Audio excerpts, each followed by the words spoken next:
Manai meitiņai ir 6 gadi, un pēc viņas piedzimšanas man reāli sākās veselības problēmas. Pirmais man pēc 4 mēnešiem pēc dzemdībām reāli iekrita mugurā, un tā, ka es nevarēju vispār paiet, un man izrakstīja, reāli man bija tā, kaudzīt no rīta, man liekas, nedēļa vai 2 bija jādzer, lai man tā mugura nesāpētu, reāli kaudzīt, no rīta un vakarā. Nepalīdzēja, tad man bija blokādes un vēl nezinu kas, un tad es vēl izdomāju pa laikam, ka es gribu būt skaista, un man bija skaistuma operācijas, kur man piepečkāja ar narkozēm un zālēm pret sāpēm. Tad bija, kas vēl bija? Un tad man bija nenormāls stress, jo man meitiņa visu laiku slimoja. Tas bija, viņai jau bija 2 gadi, kad viņa sāka regulāri slimot. Līdz 2 gadiem viņa vēl tā slimoja tā. Jo tad vēl mājas apstākļos, bet tikko sāk iet vardārus, tā viņa visu laiku slimoja. Es to nespēju aptvert, pieņemt. Un kas vēl? Jā. Un tad man bija tiešām jau ļoti slikti. Es pat nebiju uzņēmusi to pulksteņu laiku, jo es naktīs modos no nenormālām sāpēm šeit saules pinumā. Tā, ka tu nevari pagriezties uz sānu, ka tev ir jāpietur, tad tu tā kā grūtniec apmeties un palaid vaļā, un no rīta tu piecelies, un tu tādā transā, ka tu neatceries, kad es naktī modos no tādām nenormālām sāpēm. Un tad man bija nenormāls spiediens galvā, man likās, droši vien kaut kāds augonis, bet tas audzējs. Man vajag uz to magnētisko rezonanci, es aizēju pie daktera, viņš saka, jā, brauc uz rezonanci, ja tu pats maksā, tad brauc. Un es aizbraucu uz magnētisko rezonanci, paldies Dievam, man galvā neko neatklāja. Man atklāja tā, ka kaut ko ap to degunu, jāiet pie Lora. Es aizēju pie Lora, Lors man ievada kameru, līdz Rīka, lai ievada to kameru, un Rīka saka, meitenī, tev jāiet ir uz gastroskopiju, nevis pie Lora. Es domāju, kāds sakars, man taču sāp galva. Un es aizgāju, uz to jau es arī tā kā novilku, man izrakstīja, viņi saka, tu jau tā kā ātri droši vien pie tā gastroskopa netiks, es tev izrakstīšu to omeprazolu un vēl kaut ko. Jo man tas barības vats jau bija ļoti, ļoti sakairināts, jo viņi jau tajā kameriņā redzēja, ka tas jau viss ir atnācis te augšā. Droši vien tas bija refluks vai kaut kas tāds. Tad es aizgāju to gastroskopiju, es domāju, nē, es ietaupīšu naudu, es taču neņemšu nekādu to anestēziju, jo tas jau tā kā būs ātri. Un tad viņi ievada to kobru, un jūs saprotat, viņi man noņēma biopsiju 7 vietās. Un tas nebija ātri, jo pirmo reizi viņi tikai pārbauda, tad viņi saka, te mēs ņemsim tās biopsijas, katru biopsiju vēl ārā, grūž iekšā, grūž ārā. Es domāju, kāpēc es nepaņēmu to anestēziju, vai ne? Un tagad es eju maksāt, es jau domāju, cik man tur būs jāmaksā, jo tā kobra maksāja, man liekas, 120 eiro, es domāju, kāda 150, tad, kad man pie kases pamaksīja 300 eiro, es tā, jūs kredītus arī dodat? Tās biopsijas ir ļoti dārgas. Jā, un tad man 7 paņēma, 7 biopsijas, un es tagad pēc 2 nedēļām dabūju tās atbildes. Es jau tur neko nesaprotu, es aizēju pie gastroskopa, gastroenterpetologa, Un viņi man pasaka, celiakija, tagad nē, miltus. Tagad tur tas, helikobaktērija, to ārstējam ar antibiotikām. Es tā, doktor, nē, es negribu antibiotikas, vai tiešām nav kaut kāda alternatīva? Nē, nav, viņi man pasaka. Es sēžu tāda, kā var nebūt, antibiotikas jau var dzert pēdējais, kad vairs nekas nepalīdz. Es tādu saku, bet tiešām doktori nav nekāda alternatīva. Viņi reāli man apvainojās, palika dusmīgi, pagriez man muguru, rakstīja savus dokumentus. Es sēžu, domāju, cik mēs ilgi sēdēsim? Es viņai saku, labi, rakstiet man tās antibiotikas. Kāda jēga man tev rakstīt, ka tu viņas tāpat nedzers? Es domāju, tā jau būs mana izvēle, vai es viņas dzeršu vai nē. Es, protams, tās antibiotikas, man bija tās 7 noteiktās diagnozes. Un visas viņa tā kā pamatoja, ka tās visas ir no tās helikobaktērijas, kas neļauj tam puņģim sadzīt. Neko man nejautāja par stresu, neko man nejautāja par nerviem, neko. Es aizgāju mājās, kad nedēļu es domāju, dzert tās antibiotikas vai nē, es viņas biju nopirkusi, bet tā iekšējā sajūta nevajag, Kristīna, nevajag. Un tad man atnāca klienti, es viņai sāku par to stāstīt, viņa saka, jā, es 10 gadus atpakaļ arī izdzēru tās antibiotikas pret to helikobakteriju. Man likās, tā ir zīme, ka man vajag dzert tās antibiotikas. Un es sāku viņas dzert, un tā kā man bija tā diagnoze celiakī, ka es nevaru man bija jāatmet milti, bet man nebija iedot alternatīvu, ko tad es varu ēst. Un es biju tādā pusbadā visu laiku, jo jūs saprotat, jūs esat pieredzi pie baltmais, pie makaroniem, un tu tagad tādā pusbadā dzīvo, un uz to pusbadu tu vēl dzer tās nenormāli stiprās antibiotikas. Es naktīs modos kā tādā tuksnesī, kad es visu laiku dzēru to ūdeni, parastu ūdeni. Dzēru, tu nevari atdzerties, tev visu laiku slāpst. Un kad 6. dienā man jau gandrīz sirds, ka es braucu mašīnā un es jūtu, ka man reāli sirds tie pārsitieni, kad es nevaru saprast apstāties, vai es nomiršu, vai kaut kas tāds, tad es tās antibiotikas pārstāju dzert. Un es tagad zvanu ģimenes ārstam, es saku, ko man darīt? Neko, aizēju pēc 3 mēnešus atkārtot gastroskopiju, un tad skatīsimies, varbūt mums jādzer pa jaunu. Un es vienkārši pateicu, stop, nē. Es gribu atrast kaut ko, kas nāk no dabas. Un es meklēju internetā, arī googlēju, ierakstīju, kā palīdzēt ar dabu. Man izmet ārā kaut kādu propolis ūdeni, pasūtīju. Tad man teica, ka čagu vajag dzert. Nopirku, bet tas nebija kaut kas tāds, ko tiešām vajag, jo man jau tas kuņģis nenomierinājās, jo mana nervu sistēma nebija sakārtot, jo tas stress man turpinājās, tā meitene turpināja slimot, visu, un tas kuņģis jau vispār nesadzīja vienalga, vai es čagu tur dzēru, vai es tur to propolis ūdeni. Tad es nokļuvu Koraļos, Facebookā ieraudzīju vienu ļoti enerģisku, aktīvu mammu, 5 bērnu mammu, un es domāju, tāks, viņai ir 5 bērni, un viņai ir normāla nervu sistēma. Man ir tikai 1 bērns, man ir vispār 2 bērni, bet viens tas mazais vienkārši no dzimšanas man ir nervus tā sabeidzis, kad ārprātā.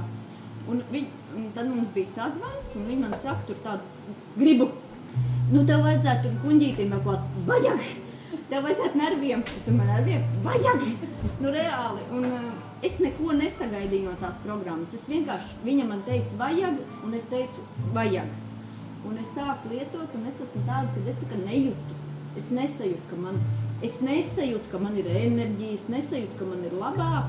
Es vienkārši močīju tālāk, un kaut kādu pēc mēneša, man liekas, es pieteicos kursos. Patiesībā jau tā bija tā enerģija, kas man bija atnākusi, ko es nebiju piefiksējis, ka man ir enerģija. Jo, ja jau tev nav enerģija, tu taču nepieteiksies kursos, masāžu kursiem, ja, un tā. Un tad man viss tā notikās un viss, un tad es nokļuvu vasarā, es sāku attīrīties kaut kad martā, tas man gads tūlīt ir apkārt martā. Un vasarā es vēl joprojām turpināju lietot tos produktus, bet es nesajūtu to rezultātu. Un tad es nokļuvu Koraļa pasākumā, kur reāli visi gāja priekšā un dalījās ar saviem rezultātiem. Un tad, kad pēc tam beigās pateicu, priekšā iznāk visi, kas dalījās, reāli es paliku vien pats, jo visi bija, tur bija kaut kādi 100 cilvēki, un visi bija piecēlušies, izgājuši. Un es tā sāku domāt, pagaidi. Vai tad tiešām man nebija nekāda rezultāta? Un es secināju, ka es gribu visu. Es gribu tagad iet to programmu pa jaunu, jo es kolovadu neizgāju, jo man likās, es taču nevaru padoties, tas nav priekš manis. Jā, bet to detoksu un parašildes izgāju. Un tad pēc tā pasākuma es Elīnai saku, dod man to anketu pa jaunu, es visu gribu pa jaunu. Tā kā, septembrī. No baltas lapas. Jā, viss no baltas lapas. Un tagad Elīna man zvana, viņa saka, klausies, bet tev nebija problēmas ar kuņģi? Jā, vispār. Un tad reāli, ka man uzdod jautājumus. Un vienā citā pasākumā viena sieviete man prasa, kāda tev uzlabojuma? Es nezinu, man bija problēmas ar kuņģi. Viņa saka, tev sviedri smird? Nē, man sviedri nesmird. Reāli, es esmu tāds cilvēks, kas nepamanīju. Es tiešām nepamanīju. Nepievēršu. Jā, un tad kaut kādā vienā brīdī es zinu, kad es sazvanījos ar Elīnu, kad man meitiņai jau bija pavisam traki. Es sāku attīrīt meitiņu, Un meitiņas, man liekas, martā viņa dabūja skarlatīnu, pēc skarlatīnas es sagaidīju pēdējo antibiotiku dienu skarlatīnai, un nākamā dienā mēs sākām attīrīšanu, un tas ir marts, un tagad jau klīt būs nākamais marts.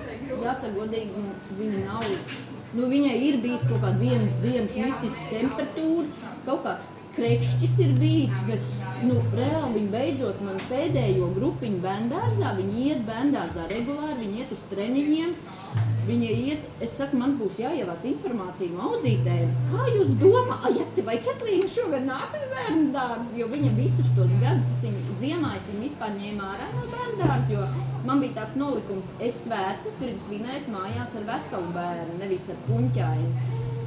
Vienkārši, tā kā, tas ir vienkārši amazing, ko var izdarīt viena.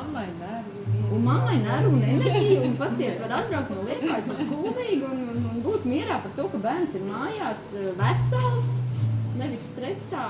Tā kā, jā, ja vēl kāds netic, ticiet. Jā, paldies. Kuņģis, tie ir bērni, viennozīmīgi, vienmēr. Arī viss apviņi, viss kaut kas, tas ir galvā sākās. Viss problēmas tā kā. Bet tas ir tāds kaut kāds aburtais loks, jo tu es saku, man bija riktīgi vāveres ritenis, kad liekas, man arī kolēģis darbā saka, tev jāmaina domāšana. Kā es varu mainīt domāšanu, ja tas bērns ir laiks strādā? Kā es varu mainīt to domāšanu? Tas ir tas, kā depresijas slimniekiem pateikt. Tieši man arī vienai draudzenei saka, domā par kaut ko skaistu. Viņa pat nezinu, esi pozitīvāk. Esi pozitīvāk. Kā? Bet tiešām, kad es sāku attīrīt to bērnu, viņi dzīvoja reāli frizētavā, un es jums saku, es to bērnu, es biju aizvedusi, es nezinu, pie kādiem ārstiem. Lorigam bija, man nederēja viens loris, es viņu veidu katru reizi pie citi, un man likās, katrs nākamais būs gudrāks. Pie gastroenterpatologa aizvedu, pie šitā alergologs saka, jums šitajā kabinetā nav ko darīt. Es pie ginekologa esmu vedusi savus, viņai tad bija kad 4-5 gadiņi, jo es tagad sazīmēju, kas bija tas pamats, jo 2 gadu vecumā mums Liepājā, pirms cik gadiem bija noplūdus tā attīrīšanas stacija, un tā ieplūda jūrā.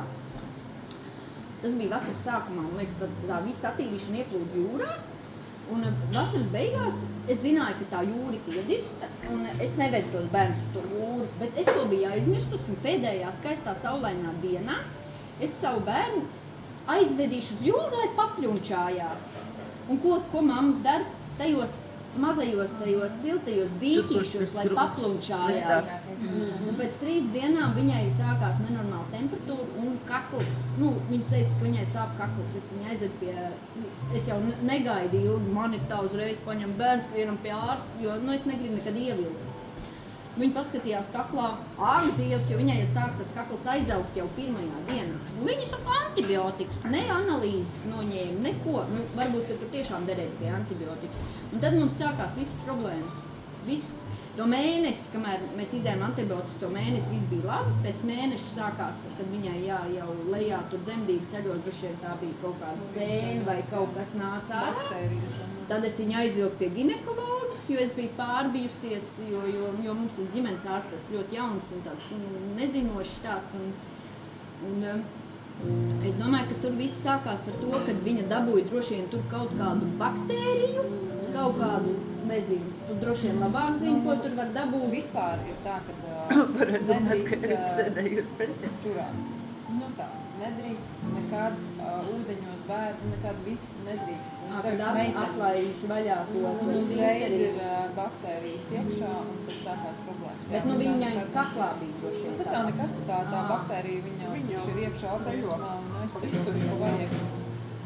Jo reāli no tā, tagad es vienkārši to tā sazīmēju, ka no tā laika viņai sākās ar to sievišķiem orgāniem, ar kaklu. Viņai visu laiku aug cietas kakls, un viņai bija visu laiku kroniskas iesas, visu laiku šņarkājās tas bērns. Es vedu pie ārsta, un ārsta tikai, es nezinu, ko jums darīt. Skatieties, vai viņi nepaliek kurla, vai viņi reāli. Un tad, Tad es viņu aizvilku pie nākamā ārsta, pie homeopāta, kas bija ļoti, ļoti tāds uz dabīgo, bet viņi mums arī starp citu izrakstīja melno balriekstu kaut kādu. Jo homeopātija arī ir tāda cinna, kas arī ir pret parazītiem. Un tad jau viņa man teica, Kristīnīt, mēs varam attīrīt no tiem parazītiem, bet viņa aizies uz bērndārzu un viņa atkal dabūs atpakaļ to buķeti. Un tad jau tas viss man sēdās galvā, ka man vajag kaut kādu ļoti labi antiparazitāru līdzekli. Es esmu šeit un es esmu pateicīga, jo tiešām man ir ļoti žēl, ka tu cilvēkiem stāsti ar tādu entuziasmu, ar tādu pārliecību. Nē, tas nav man! Un kā tas tev? Kā? Vēl nav. Drīzāk mēs redzam, ka katram nav ko piespiest, un viņam ir jānonāk katram līdz tam, ko tu gribi. Un arī bieži vien ir tā, ka tu jau esi tādā izmisumā, tā kā tu jau nezini vairs, ko tu tā, lūdzu, kaut ko, kaut kādu atbildi, vismaz iedod man, ja, ko man tagad darīt. Man jau arī bija tas pats, kad es jau biju novesta tik tālu, kad es saprotu, ka, kur tad vēl tālāk, tā kā kaut kas te jāmaina. Kardināli, tajā visā pasākumā. Un tad vienkārši tev atnāk, kāds pasaka, tu ieraugi internetā, tu nezini, satiec kaut kādu draugu uz ielas, vai klausies, ja? Un tas ir tās atbildes uz to, ko tu prasi, ja? Tā kā vajag tikai tās zīmes ieraudzīt, arī, ja tu pats jautā, tad arī saņem to atbildi kādā brīdī.